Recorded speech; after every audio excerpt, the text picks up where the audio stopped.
I'm not ashamed to own my Lord, nor to defend his cause.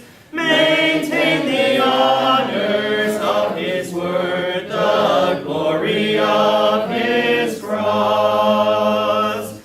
Hello, I'm James Brown, and on behalf of the Eastern Church of Christ located in Toronto, Canada, I'd like to welcome you to today's edition of Walking Through the Bible, a podcast where we seek to study the Bible and the Bible alone. Please stick around afterwards for information on how you can contact us. But for now, please go to the book of Genesis, and we'll turn you over to Jeremy Disocam for our study of the day. Thank you, James, and welcome to all of our viewers. This is the 162nd lesson in our study of Genesis. On Saturday, we covered Genesis chapter 47, verses 23 to 31, further discussing what it took for the people of Egypt to survive during the 7 years of famine. If you missed that episode and would like to watch it, you can find it and all of our other podcasts on our website at www.eastendchurch.org. You can also find them on our YouTube channel at www.youtube.com/EastEndChurchOfChrist under the Walking Through the Bible Genesis playlist. Today we're going to begin with Genesis 48 verse 1 and read through verse 7. The text that you'll see on the screen is from the English Standard Version, but you're welcome to follow along with any version that you have. So let's now read Genesis 48 beginning at verse 1. After this Joseph was told, "Behold, your father is ill." So he took with him his 2 sons, Manasseh and Ephraim. And it was told to Jacob, "Your son Joseph has come to you." Then Israel summoned his strength and sat up in bed. And Jacob said to Joseph, "God Almighty appeared to me at Luz in the land of Canaan, and blessed me, and said to me, Behold, I will make you fruitful and multiply you, and I will make of you a company of peoples, and will give this land to your offspring after you for an everlasting possession. And now your 2 sons, who were born to you in the land of Egypt, before I came to you in Egypt, are mine.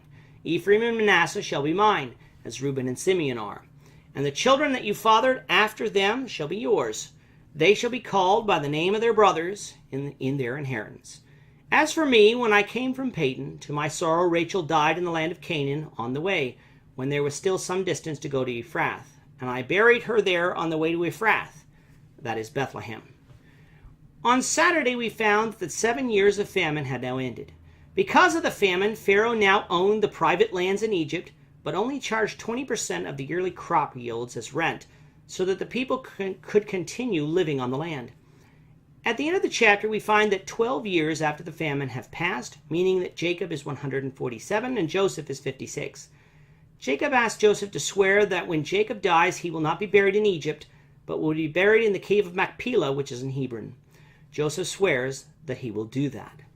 So sometime later, how much time we do not know, but it isn't too long, for Jacob is still 147, Jacob gets sick, a sickness that will likely lead to his death.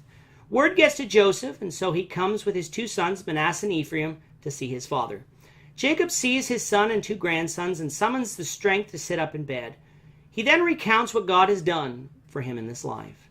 He tells of how God appeared to him in Luz, otherwise known as Bethel, and made a promise to him. We can find this story in Genesis 28, verses 10 to 15, and lesson 97 of this series. He said that in Luz, God blessed him and promised to make him a great nation and give his descendants the land of Canaan. And God had thus far kept his promise. God had given him 12 sons, and these sons had sons, and some of those sons had sons. Just 60 plus years before, it was just Jacob, and now there were over 70 of them. Give it just a couple more generations, and the population of Israel would be in the millions. It is with God's promise in mind that he now turns towards the children of Joseph. Jacob decides that Manasseh and Ephraim would be counted as his sons, just like Reuben and Simeon were. In other words, Jacob adopted Ephraim and Manasseh as his sons. This decision was almost certainly done with God's approval, though we don't read of it explicitly. What does this mean? It means these 2 sons of Joseph would be the heads of tribes in Israel. Reuben was the head of a tribe of Israel, with his children counting as children from his tribe. Simeon was the head of a tribe in Israel, with his children counting as children from his tribe. Instead of Joseph being a head of a tribe, with Manasseh and Ephraim counting as members of his tribe, Joseph's 2 sons would be adopted and counted as heads of tribes, with other children Joseph may have afterwards. They would share in the inheritance with Ephraim and Manasseh, though not be heads of tribes. In doing this, Joseph, through his sons, received a double inheritance in the land of promise, in other words, the birthright. Why didn't Reuben, the firstborn, receive the birthright? For after all, he was the firstborn. According to 1 Chronicles 5, verse 1, it was because Reuben slept with Bilhah in Genesis 35:22 that he was stripped of the birthright. Seeing Joseph and his sons, though, brought back memories of Rachel and how she died on the road to Bethlehem. Jacob was still sorrowful over his dead wife even after all those years, showing us the love he had for her. With that, our time is up for today. Please join us, the Lord willing, tomorrow when we will continue our study of Genesis, beginning with Genesis 48, verse 8. Thank you, Jeremy. And to our viewers, we also thank you for watching. Don't forget to subscribe to our YouTube channel by clicking on the subscribe button below. Should you have a question or comment, please leave them below or email them to answerintheword@gmail.com. We'll try to respond to you as quickly as we can. We hope you'll join us, the Lord willing, tomorrow when we will be continuing on our study of the book of Genesis. Goodbye for now and have a great day. I'm not ashamed to own my Lord.